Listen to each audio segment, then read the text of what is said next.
Radhe Radhe everyone, जय माता दी friends. आज की वीडियो में हम जानेंगे कि हमें दूसरे, तीसरे, चौथे और पांचवें नवरात्रे को किस प्रकार पूजा करनी होती है। और जिस प्रकार हमें पहले दिन पूजा करनी होती है, ऐसे ही हमें रोज़ाना पूजा करनी होती है। वैसे तो पर थोड़ा बहुत इसमें डिफरेंट रहता है। तो चलिए मैं आज आपके साथ ये बातें भी क्लियर कर देती हूँ किस प्रकार हमें तीसरे चौथे नवरात्रि में पूजा करनी होती है। वैसे तो पूजा सेम सी रहती है, लेकिन जो सामान हमने पहले चढ़ा दिया है उनमें से कुछ चीज़ें हटानी होती हैं और कुछ चीज़ें वैसी की वैसी चौकी पर हम रखते हैं। अगले दिन सुबह हमें नहा धोकर मंदिर में जाते हैं। तो सबसे पहले हमें चौकी से जो पुराने फूल हैं हमारे और दूर्वा घास जो हमने गणेश जी को चढ़ाई थी और जिसमें हमने हवन किया था, वो राख को सभी को हम एक साथ इकट्ठा करके रखते हैं। उसके बाद हम दीप प्रज्वलित करेंगे, क्योंकि दीपक हमारी पूजा का साक्षी होता है। अगर आपने अखंड दीपक जलाया है तो उसमें थोड़ा सा तेल या घी और डाल दें। उसके बाद भाव स्वरूप हम सभी को स्नान कराएंगे और बाकी की चीज़ें वैसी की वैसी चौकी पर हम ऐसे ही छोड़ कर रखेंगे। उसके बाद हम नए फूल चढ़ाएंगे पूजा में। सभी को हम फूल समर्पित कर देंगे।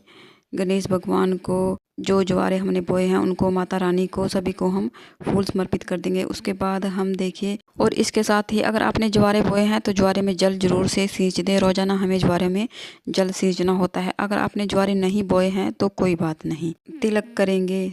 सबसे पहले हम गणेश भगवान को, दिए को, जिस प्रकार हमने पहले दिन पूजा की थी उसी प्रकार हमें पूजा करनी होती है।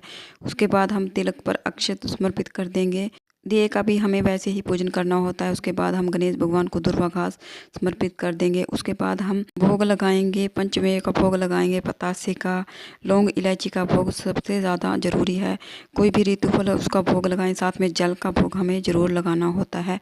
उसके बाद देखिए, हमें हवन करना होता है। सुबह कर लें या शाम के वक्त, जिस प्रकार हमें पहले दिन हवन किया था वैसे ही हमें हवन करना होता है। 2 लौंग के 2 जोड़े हमें हवन में छोड़ने होते हैं, घी में डप करके।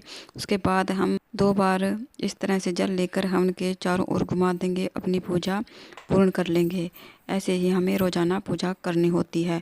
उसके बाद हाथ में फूल लेकर हम कथा पढ़ेंगे। जिस दिन का भी वार होगा उस दिन की हमें कथा पढ़ेंगे।